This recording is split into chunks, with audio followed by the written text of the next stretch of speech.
तो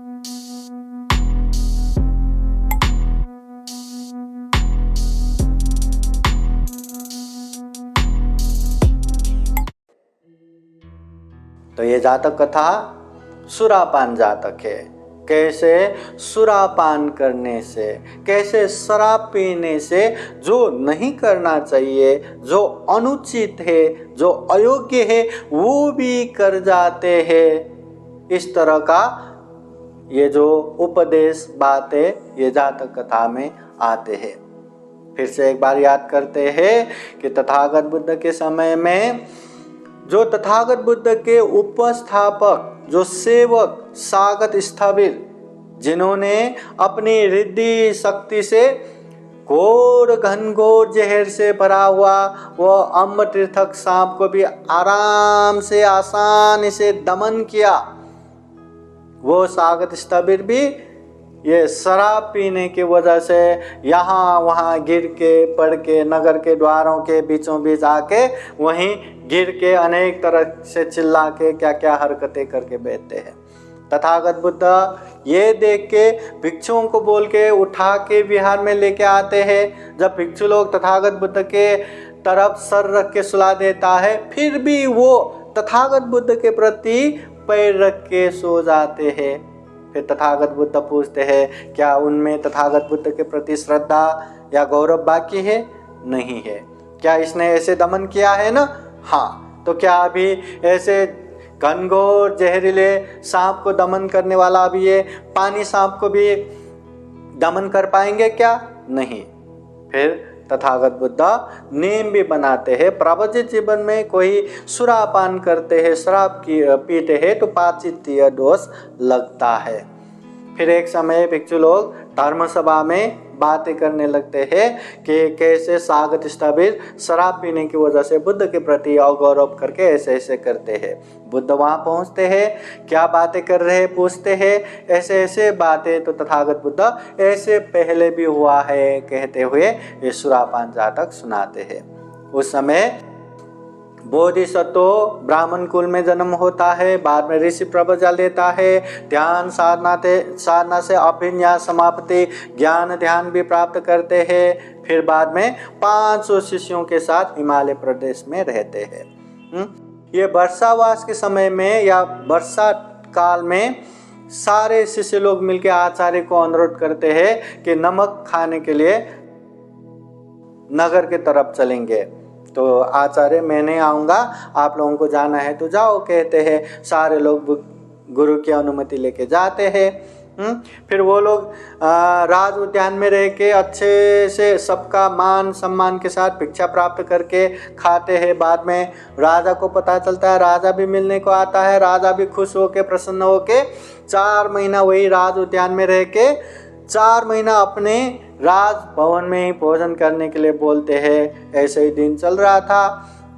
एक दिन नगर में सुरापान उत्सव चलता है। राजा सोचता है प्रवचित जीवन में ऐसे सुरा या शराब पीने को नहीं मिलता, दुर्लभ है, अच्छे से अच्छे शराब मैं दान दूंगा। तो वो दान देने जाते हैं। तो वो पी के सारे 500 के 500 वो तपस्या होश खो के स्मृति खो के कैसे गाते हैं, कैसे नाचते हैं, कैसे रोते हैं, कैसे क्या क्या हरकतें करते हैं, फिर वहीं गिर पड़ते हैं, सो जाते हैं। जब होश आ जाता है तो पश्चाताप हो जाता है। हाँ, कि प्रवचित जीवन में जो अनुकूल नहीं है ऐसे चीज़ हमने किया करके पश्चाताप करते रोते हैं। फिर सारे लोग अपने गुरु के पास ही हिमालय प्रदेश में जाते हैं। हिमालय प्रदेश में जाके गुरु को सारी बातें सुनाते हैं। फिर गुरु भी उन लोगों की जो हरकतें हैं उसको निंदा करते हुए कि जीवन में आगे से ऐसी हरकत मत करो करके अच्छे से नेम में अच्छे से शिक्षा पद में रख के अच्छी बातें सिखा के सबका जीवन सफल और सार्थक बनाते हैं। और स्वयं बोधिसत्व भी अच्छे से ध्यान साधना करके परलोक होने के बाद ब्रह्मलोकगामी होता है। तो इस तरह से ये वर्तमान बुद्ध के समय में भी ये शराब की वजह से इतने बड़े सागत स्थविर तथागत बुद्ध के सेवक जिसने घनघोर जहरीले सांप को दमन किया, रिद्धि शक्ति वाले ये सागत स्थापित विष शराब की वजह से इतना गए गुजरा हुआ, तथागत बुद्ध के प्रति भी अगौरव किया। और ये जातक कथा में भी इतने शांत और प्रसन्न चित्त वाले, इतने इंद्रिय संयम वाले 500 तपस्वियां भी शराब पीने के वजह से कैसे कैसे शर्मनाक हरकतें करके बैठे। इसलिए ये शराब पीना हमारे लिए उचित नहीं है। ये शराब पीने से हमें भी हानि होगा, हमारे अपने परिवारों का भी हानि होगा।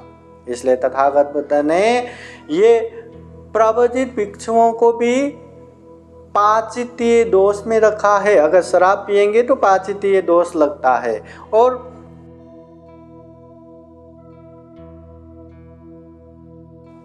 उपासक उपासिकाओं को भी ये 5 शील पंचशील हमेशा पालन करना चाहिए। जो नियम जो शिक्षापद बनाए उसमें 5वां शील ही आता है, सुरामेरय मद्यपमादत्थाना वेरमणि, सुरापान मद्य पदार्थ सेवन नहीं करना। तो ये सुरापान मद्य पदार्थ सेवन करना पतन के कारण है, हानि के कारण है। अपना भी हानि होता है, परिवारों का भी हानि होता है, धन संपत्ति का भी हानि होता है। इसलिए ये सुरापान नहीं करना चाहिए। अभी हम समाज में देखते हैं, अपने लोगों को देखते हैं, ये थोड़ा शराब पीने से क्या होता है, चलो पीते हैं, उत्सव का माहौल है, ये माहौल है करके अनेक तरह से शराब पीते हैं। कभी कभी तो ये टेंशन है, वो टेंशन है, कभी कभी तो ये खुशहाली है, वो खुशहाली है, कभी क्या हजारों बहाना करके अपने लोग शराब पीते हैं। पर कभी ये ख्याल किया क्या, जो इंसान शराब पीते हैं ऐसे लोगों को दूसरे तो छोड़ ही दो, अपने लोग भी विश्वास नहीं करता। जो शराब पीते हैं उसका होश ठिकाने पे नहीं रहता, कब वो क्या बोलेगा क्या करेगा किसी को कुछ भी भरोसा नहीं रहता। और ऐसे लोगों को कौन भरोसा करेगा। और ये शराब हमेशा फ्री में नहीं मिलता, तो बाद में लत लगने के बाद तो पैसा खर्चा करके भी पीना पड़ेगा। तो जो धन संपत्ति है वो हानि हो जाएगा, और जो नहीं है वो नहीं कमा पाएगा। क्योंकि जो शराब पीता है उसको कौन विश्वास करेगा, कौन अपने काम पे रखेगा। या इसके साथ काम चल रहा है, बिजनेस चल रहा है, व्यवसाय चल रहा है, तो भी उनके साथ लंबी समय तक कौन व्यवसाय करेगा, कौन बिजनेस करेगा।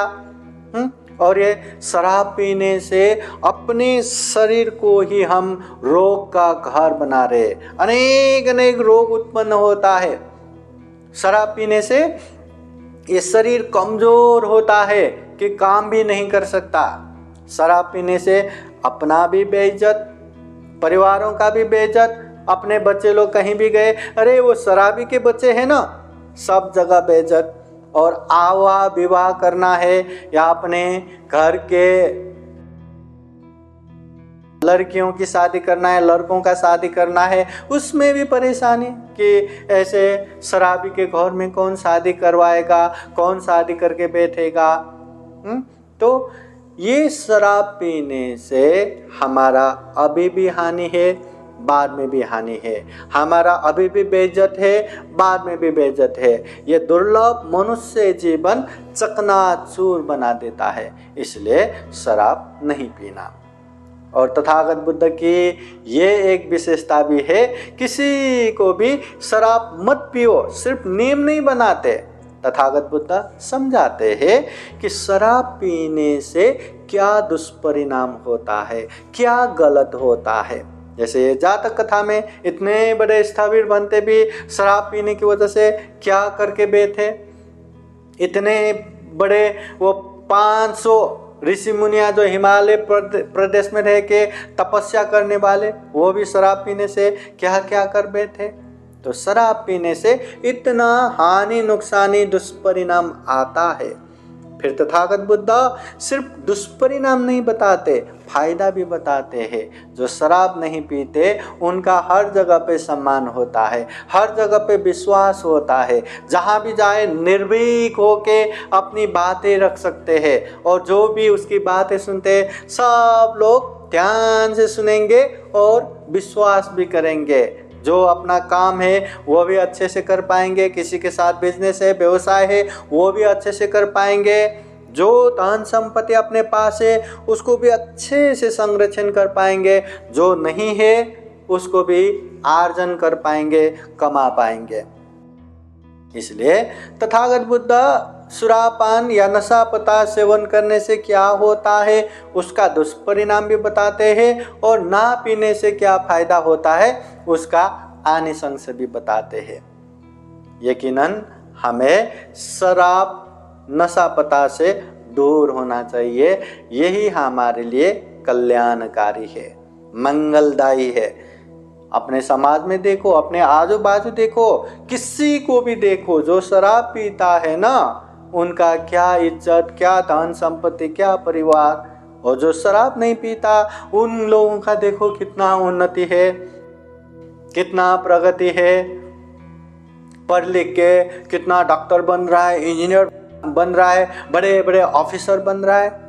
इसलिए ये सुरापान नहीं करना चाहिए। ये जातक कथा भी यही संदेश देते हैं कि ऐसे नशा पदार्थ सेवन करने से, ऐसे शराब पीने से जीवन में अनेक तरह के विघ्न बाधा आ सकता है, अनेक तरह से कष्ट आ सकता है, अनेक तरह से हानि नुकसानी हो सकता है।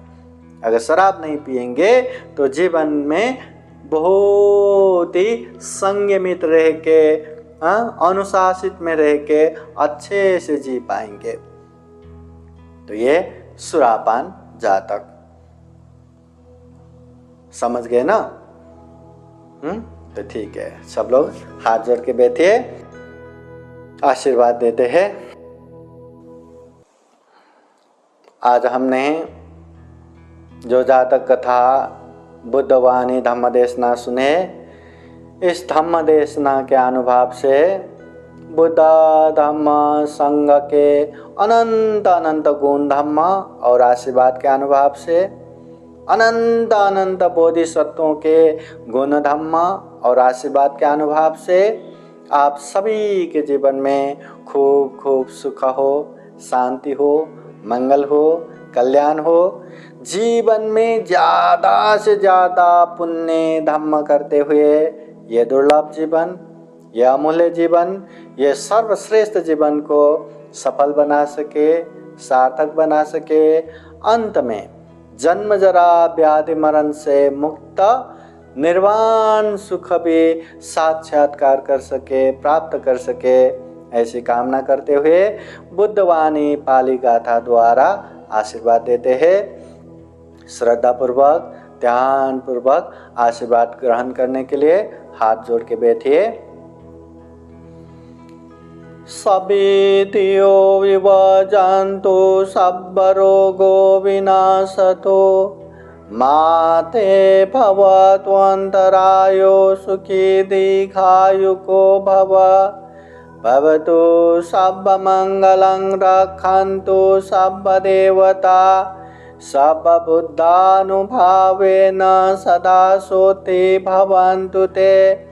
भवतु सर्वमङ्गलं रक्षन्तु सर्वदेवता सर्वधर्मानुभावेन सदा सोते भवन्तु ते। भवतु सर्वमङ्गलं रक्षन्तु सर्वदेवता सर्वसङ्गानुभावेन सदा सोते भवन्तु ते। एचितं पाथितं दुह्यं क्षिप्रमेव समेचतो सपे पुरन्तु चेतसङ्कप्पा छन्दोपन्नरसो यथा। आयु आरोग्ये सम्पत्ति सर्गसम्पत्तिमेव च अतो निब्बान सम्पत्ति इमिनाते समेचतो। साधु साधु साधु। बुद्धं नमामि। धम्मं नमामि संघं नमामि अहं वन्दामि सर्वदा। सबका मंगल हो, कल्याण हो, सुखी हो, सुखी हो। साधु साधु साधु। बुद्धं नमामि, बुद्ध को नमन करता हूँ। धम्मं नमामि, धम्म को नमन करता हूँ। संघं नमामि, संघ को नमन करता हूँ।